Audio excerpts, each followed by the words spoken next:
Hello and welcome to the Ramon Foster Show, brought to you by the Get Go Cafe and Market. He is Ramon in Hendersonville, Tennessee, and I'm Dejan Kovacevic of DK Pittsburgh Sports, back where I belong in downtown Pittsburgh after 9 days of bouncing all over creation, including finding this gentleman in Nashville.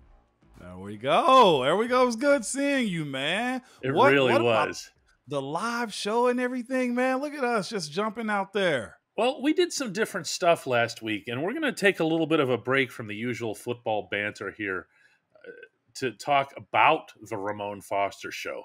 Okay. And to discuss it with you guys, basically. You come back at us in comments with what it is that you want to see here and everything else. But, Ramon, there's no place better to start than with the episode that you did with Vince Williams last week. It was the most seen show, the most everything show, according to a lot of our viewers that we've ever had here. Tell me a little bit about the way you handled that, the way Vinny handled it. I loved it. I just absolutely loved it. I've watched it twice now in its entirety. Man, it's interesting because when I got done, Vinny hopped off, and Dolly was your wife. She's just like, Ramon. She's like, this is not even what you do on a regular basis. Like, this is your second career, and you're good. I was like, Dolly, I'm just doing what I do, talking to my friends, man. And my approach to him was different than Kev, because Kev was a boss of mine, a friend. Now, you know what I'm saying? Kevin Colbert. Kevin Colbert. And Vinny's a teammate, friend automatically. But I also approach these conversations that I have with guys, man. It's been my approach. Same with Charlie.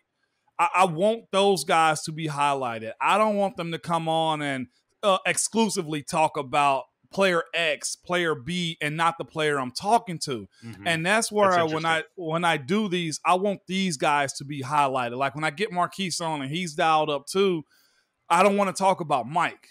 I want to talk about Marquise. I can talk about them together, and I know he's probably going to be like, we got to talk about both. No, I want to talk about Marquise. And I want this to be a personal, Steeler-centric approach to what we're feeding. And not just for, because you know we go different lanes with it too. But what brought us all together was the Pittsburgh Steelers and his fan base. And I want them to be able to highlight their journey, their outlook on how they did it. And Vinny was able to do it. Like I went into Vinny's just background and dialogue and everything about him. But then, of course, I got to ask the questions that everybody want to know. What was it like between you and Shazier? How did that evolve? And I'm going to be honest with you. He dropped a nugget to me that was news to me also, even in those moments. Or either I just forgot is the tweet he said he sent out about Shazier before they actually became tight. I forgot all about that, DK. And I'm not sure if Vinny's actually talked about that beforehand. I've never heard it. Never, but I remember it when he said it. I was like, yeah. But that was so transparent. That was so real. And the fact that all pros, man, and that's kind of what I want to, kind of get out of guys, have that sense of little insecurity, whether it's early in their career or whether it's the end of their career. Hearing him speak about the earlier years in the NFL as opposed to where he was just like, I'd rather not. What a journey, DK. Oh, there's only one of him. I've spoken and written about with my own listeners and readers for years about the conversations that Vinny and I and Shazier would have every Friday over by that corner of the locker room. I got to tell you, it was intimidating. Each one was very different. Ryan was more of the listener, and Vinny has always been the talker, the cerebral types. Your show gets done between you and Vinny, and you mentioned what my wife said to you after producing yours, and she reaches out to me and she says, "You sure these guys were football players?" I'm like, I really, I know what the stereotype is. Yeah, of course. I'll even go into it. Yeah, meatheads and everything else here, right? But some of the the conversations that I've been blessed to have in the Steelers locker room with some guys, and believe me, some guys are meatheads. Yeah. Okay? Yeah. Oh, heck yeah. In every sport, okay? Oh, yeah. But as you're over there and you see the different personalities and the different vibes, but the one thing that's always set a football locker room apart from me from the other two sports that I cover is that everyone is way more outspoken. Now, I can't begin to comprehend as to why that is. It might just be a culture thing or whatever. So maybe that realness comes to the surface more than it does in, say, hockey or baseball.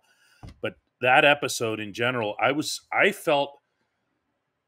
glad that other people got to see him. Yes, the stuff that I've been talking about for years. Like, you don't understand what it's like being in a conversation with this guy. Okay, you think of the inside linebacker. I'm thinking of something else entirely. Way different. Where you disarm him by talking about anything but football. Anything but football. Always. I know that was Alejandro's approach. Anything but football. Give me anything but football. Oh, well, anything but football and combat. Yeah. Yes. Okay. As long as we're clear, there were two things. Yes. And I guess my other approach was it, and Al's queued up too, by the way. So I'm doing all these teases. They're gonna get delivered upon. I promise you. The other one is that point you just made there. The stereotypes of what the NFL is. We see all these guys unfollowing teams, demanding money, their social medias, their glitzy life that we all are afforded. And what you saw from Vinny and what you saw from Charlie, and even on the administrative side with Kev, the front office side, you're seeing the person, the people. They're not just brutes running into the wall. As crazy, I'm sure everybody on this podcast has thought Vinny was. Hearing them talk changes your perception of a guy like that. No, and actually, we don't get that. No. Don't let him off the hook with that. He's on the football field. He was nuts. Okay. Yeah, that's true. Don't be taking that one away from him. No, I'm not taking it away from him, but that's the I'm perception. That's the perception of what guys are. And to a man, like, anytime I get an opportunity to talk to, I don't care if it's Brian McFadden, Ron Clark, Max Starks, Willie Colon, Vince Williams, Marquise, the intellectual side of how guys are as human beings. And I think that's, if you listen to people talk, you get why they'll jab back at a person on social media for saying you suck. Because you don't know what a person's gone through. Hearing Vinny's story, like when he said, like, man, it was my point to perform on Fridays for my mom because she worked so hard, she lost her femininity. As if that's correct word of saying that. She lost that side of her because she had to go so hard for us, that the Fridays that we held together was the only time I got my mom. And I was just like, yeah, what do you do with that? I mean, that's a book. Think about that. That's a book. So what's the thing that makes you tick? Here's a dude in high school realizing this, DK. Yeah. I thought that was probably one of the deepest things anybody has ever said in life. Like, that's the only time I'm going to get her attention because she's hustling so hard for us. Dude. Yeah, that's one of the things that came across, I thought, more than anything else in this one, though. I've seen, to see Vince Williams be real is like saying the sky is blue. Right. However, I thought in this particular episode that we're talking about, that his conversation level with you was very different than it was with me. Okay, so I'm in the locker room, but I'm not one of them. Okay, yeah. I'm not one of them. He's talking to you. Everything was at this level. Everything was at this level between the two of you. Okay, and that was what had me like this through the whole episode. Yeah. Okay, there's a mutual respect there. And you guys would, this has to be said, you're bashing helmets out there. Okay? Yeah. On those Fridays when he was giving it all for his mom. Oh, yeah. You were at the other end of that. And he was at the other end of your motivation and everything else. And between offense and defense, like, I think it'd be easy for you to just get a bunch of offensive linemen on here. Hey, here's my bud. He's in the same huddle. But here's Vinny, who was literally the other end of that. Yeah. And I absolutely loved the dynamic. Yeah. At the risk of getting overly analytical about it, that was the thing that had me gripped through the whole thing. But it was appropriate, though, too. And I think also he gave our listeners, at least on his side as opposed to mine. Like, I remember how my free agency side of it went when I signed, coming out of college, my undrafted. Like, here he was, no combine invite, no real visits. And he gets a call from the Steelers because they're allowed to do it, and said, just because somebody vouched for you, Ike Taylor, we want to bring you in. And we're going to sign you. We're going to draft you. We don't know when, but you coming to us in some capacity. Can you imagine that whirlwind of emotions? Just And then waiting till the 6th round. And then just waiting until the 6th round. Like, did they mean it?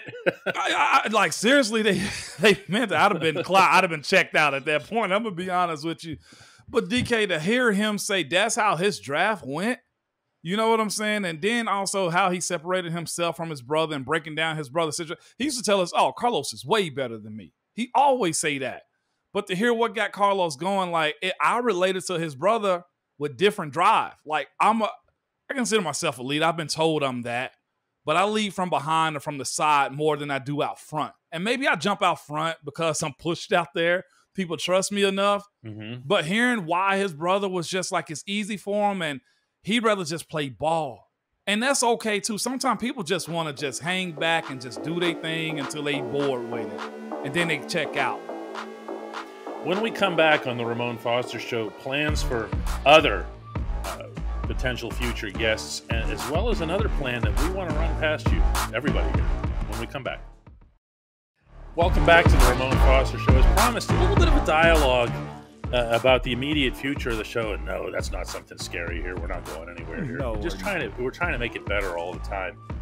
And first, Moan, you mentioned in the opening segment, teased a little bit that we might have some other guests, some other possibilities, because you really seem to. Those are really cool shows. I appreciate it. Thank you. Yeah, and then we will, man. I got guys lined up. It's a matter of my schedule, theirs, and actually locking in a time. You know how this goes. But what's funny, every person I've reached out to has been like, yeah, when? Or I got people saying, man, when you gonna have me on? I'm like, you been serious? You pulling my leg? Coach Tomlin said it at the Senior Bowl. When you gonna have me? I'm like, all right, Coach T. We going at it, okay? I think everybody would hit press play on that one. They would, and they but it's I respect it, man, because have been my approach.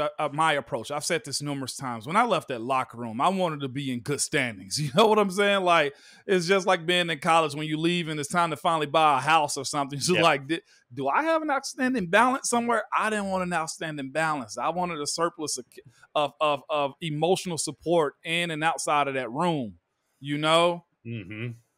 So and that's where I was and why I approach it that way and take guys serious when it comes down to how we go about booking these guests, DK. Yeah, well, that's something that, again, I don't think anybody would complain about it. And by the way, in every one of these cases, just to make sure this is clear, I take myself off the show. Yeah, Ramon's not kicking me off or anything. I am 100% out. You don't want or need anybody in the middle when you're having a dialogue like what's happening between Ramon and why, Vince. DK? Why is that? I think it's cool to give some context. Is it just you want them to be able to unlock with me?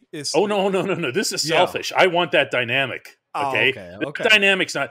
Let me tell you how this goes. If it's me, you, and Vinny, okay.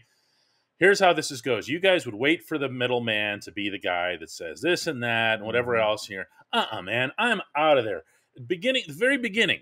Yeah. First minute or two of that show, you didn't know how it was going to go. He didn't know how it was going to go. Yeah. That's what I want to see. Okay? I don't want to come in there and fix that. Yeah. I want to actually see it. What's crazy is he got super comfortable, and I did too, right? I think you can tell that because we both kept saying, okay, we can go on forever. I was just like, oh, are we actually going to stop?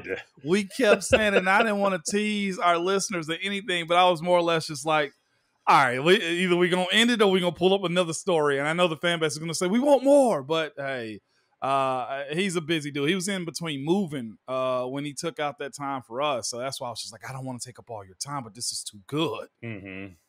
Yeah. He didn't look like he was eager for it to end either. To say he the wasn't. Least here. And that's what this is, though, too, with me doing this with you. It was somebody else that said this recently. I forget who it was. And it was a former NFL player. It was like, this becomes therapy for me. I've heard this, yeah. And I was just like, you know what? It is, because this is the thing, the lifestyle that we lived and the stuff that we did. And I wrote an article like this on Steelers.com, and I referenced this by saying the job that we have, especially as NFL players, I'm not sure how the NHL and NBA travel too, but there's only one other person in America that travel the way we do, and that's the president. President of the United States of America. Yep. I mean, am I lying, DK? No, in fact, it applies to Major League Baseball, National Hockey League, National Basketball Association, right down the line. Even now, you even got some colleges, Yeah. that are, it's pretty fancy stuff. And that's why, like I said, the growth of what we're doing, how we're going about it, DK, is important to me, and it's for our listeners too. So this is therapy for those guys that come on and us sharing these experiences. No, there's no question about that. Now, we also did a show last week in Nashville that was live, and I got to tell you, at least as far as the comments and so forth that came back, it was very, very well received. Yeah. And I happen to know at least one person who really seemed to like doing it. And that would be this guy right over there. This guy. I did. Okay. And I could tell. Yeah. Even as we were doing it, you're like, well, this is great. But, well, this is the thing. I enjoyed the live aspect of it because, one, you can play it back for the ones that come on late too. Mm-hmm. But I feel like growth, and I'm a guy of just I'm progressive in like the thoughts of growth. Like if it helps, like yeah, let's do it. That's where I'm at. And I felt like the more we can involve our listeners into what we do live, the better it is for them. And in that moment, maybe better for us too, DK, because I don't care if it's a critique. I don't care if it's a, hey, thank you. I don't care what it is. Like that's pushing us. And it really puts me in the arena again. If I could be honest with you, like, oh, we got to be on our stuff. Oh yeah, DK. you're sharp. Yeah, you stay sharp anytime anything's live. It's also a little, it's different. It comes with pluses and minuses. The one complaint that everybody had, and this is entirely on me, was that especially on YouTube, they wanted to be alerted about it. Oh. And the way we did that show, I'm not going to bore everybody with tech stuff, but it came through a third-party thing that doesn't send an alert on YouTube. So we might make a decision where we either just do it on YouTube.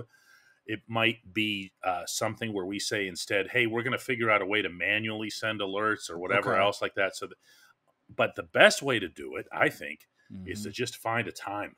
Yeah. That way you don't need an alert. No. You just know, hey, it's 3:00 or it's 4:00 and it's time for Ramon. It's like your grandmama's favorite game show during the game time. During the daytime.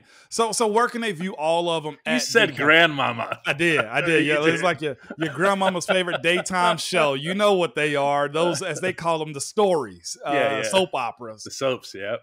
Where that platform plays them on all levels, though, right? DK. Yes. YouTube.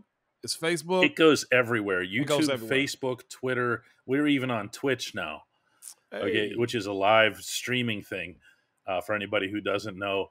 And we can adapt and be on anything, anywhere. That's kind of my temptation, is to keep it like that so that as many people as possible see it. But it also allows people to respond back to us to say, and I mean, in the moment, everything becomes a hey moan. And that's the beauty of it. So, and I would say this too, as if you guys like it, tell somebody to tell somebody else too. If you see us live and whenever we go to those moments, like you can retweet them, or if you see these shows, retweet those too, because the more the merrier, although we'll have to sift through more questions, which means you might get us longer too, DK. I mean, you just never know. I don't know. We could just have that hard out, as they say in the radio business, right? Hard out. Sorry, guys, got to go. It's like the Oscars. You start playing music and whatever else here. When we come back on the Ramon Foster Show, the only segment that actually matters. And welcome back to the Ramon Foster Show, and the only segment that matters. That's brought to you by the Get Go Cafe and Market, where quality is at the core of every menu item.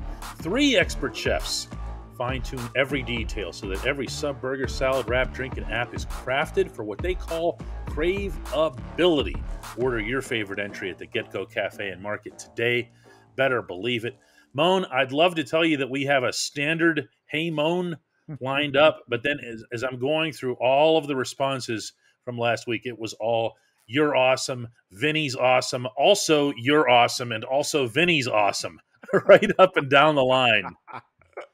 That's all we have, man. No, Richard says, Vince Williams, what a career player and guy. 98 miles an hour of Steelers football. Yeah. Justin says that was dope. We need more of this. I love seeing the cerebral human side of these guys, and I love how Vince initiated the mental part of life. These guys are not just pieces on a board. Much love. We have lots and lots of these that came from people. We're grateful for all of them. Yeah. Absolutely, man. It was good to watch Vinny, man. Let me tell you, the guy that you saw last week is not the guy that he was when he came in. I think that's what most of us want to be as a human being anyway, man. That was just cool to me. I appreciate it. And this is one thing, too, I thought was very interesting. Every person that's come on, from Kev to Charlie to now Vinny, the language and the standard of what's expected inside of that, outside of that locker room, DK, has been the same. Yep. Nothing is rehearsed as far as conversation about Coach Tomlin. Nothing is rehearsed when it comes to the Rooneys. Nothing is rehearsed when it comes down to what the Steelers are. And I thought that was super important to kind of point out a little bit too. Like, to say that old cliche, the standard is the standard. Like, I don't know who came up with it first, whether it's Coach Tomlin or somebody before him. It wasn't Knoll, and it's probably maybe the first phrase that in Steelers history that wasn't conceived by Chuck Knoll. Well, like, legitimately, has the language been the same the entire time as we give Vinny his flowers? Oh yeah, there's so much of that. There's no question about that. Russ says, "Hey Moan, having Vinny on as a guest was the best ever on your podcast. Really enjoyed it." Where's Renee's? I loved hers here. Renee says the vast majority of the fan base don't understand Mike Tomlin. Moan, you and Vinny explained him so perfectly. I love it. Miss you both so much on the playing field. Here's one more. This might have been the one that hit me the hardest, and there are hundreds of them. There are hundreds of them. George McGuigan says, I was a painter for over 30 years, and I wore my body out. 5 spinal surgeries and rotator arthroscopic. I appreciate the abuse and the training that you guys put yourselves through. I love hearing about football from your perspectives. Wow. I wish everyone would know the feeling Ramon just had right now when I read that. I wish everyone could know what that meant. Yeah. No one knows what these guys go through other than them. That includes me. No one knows. But George the painter actually might. Yeah. Okay, because it is a physical toll. Mm-hmm. It is, and hearing Vinny, relate to that when it came down to Shay's their situation, or just how he was governing himself with reckless abandonment going down on special teams. Like, that was his means of survival, the same way our friend the painter is. Like, those are your methods of survival when it comes down to physical. So I'm not minimizing anybody's profession, but with that mentality that you got to do and be exactly what you think you are day in and day out, and nobody cares other than the finished product. And if you're not good, even if you're a painter, even if you're a contractor, you're out. I respect that, man. And I respect anybody that hustles their way of maintaining, life too. That's beautiful. Stan writes to us from Germany. He says, what an epic talk and a great interview, inside view for any Steelers fan. Now I feel like I know that the mentality aspect of the game is even harder than the physical part. That's another one. The mental part of what has to happen on a Sunday when you're taking the field, and especially, not to single out Vinny from that night in Cincinnati, because you all felt it. Mm-hmm. We all did to an extent, but that's Vinny's guy. It is. And Vinny plays that position, and Vinny sits next to him in that room, and they're best friends. And Vinny still has to go out, not just the following week, that night, and play his heart and soul out to get that W against the Bengals. And that was a necessary win. It was, in the moment. I hate to say this because it's going to make people go, "What? What do you mean?" In the moment, that win was celebrated in there. Yeah. Okay, now that's going to sound terribly uncomfortable or awkward for people, okay? But I can attest personally that most of you had no damn idea what was going on. Because you didn't want that situation, honestly, in the mentality of players to go in vain, in a sense. Like, you let them get one of your soldiers and you lost. You knew he was down, but you didn't know. You didn't know the extent or the extreme. The coach absorbed all of that. He knew everything. And what's wild, though, DK, to that point of, him bringing up the mental side of it, too, I'm sure we've all got written about. I'm sure we've all been talked about, discussed as players sometimes, especially when you're not a first-round type of guy, unless you're a, air quotation marks, bust. Like, there are guys that come in that are better than you. Vinny alluded to that. I've always alluded to that. But the physical side, DK, other than actually doing it, doesn't compare to the mental warfare you have to go through to survive. And I think Vinny kind of showed that a lot more than I possibly have on this pod. Wow. This was quite the episode, huh? It was. We never even really talked about football, and yet that's all we did, isn't it? I mean, it's just combine. There's lies about the draft. There's lies about trades any doggone way. So what are we doing, TK? That's right. Hey, this is where all of you come in. Again, we've got a couple of things to say to you. He's going to get into the likes and the shares and the so forth, okay? Mm-hmm. But my thing for you is I want to hear back from you about live. I want to hear if you're into the live format. I want to hear if you're where it is that you watch it, where it is that you'd want to experience it, how you'd like to get the alerts. We want your feedback here. We're going to go through all of it. As for the likes and shares, hey, I'll ask you guys, if you follow me, my social media is Ramon Foster on Twitter. DK, yours is what? DK. It's my first and last name separated by an underscore. Dejan Kovacevic. Just hit that follow.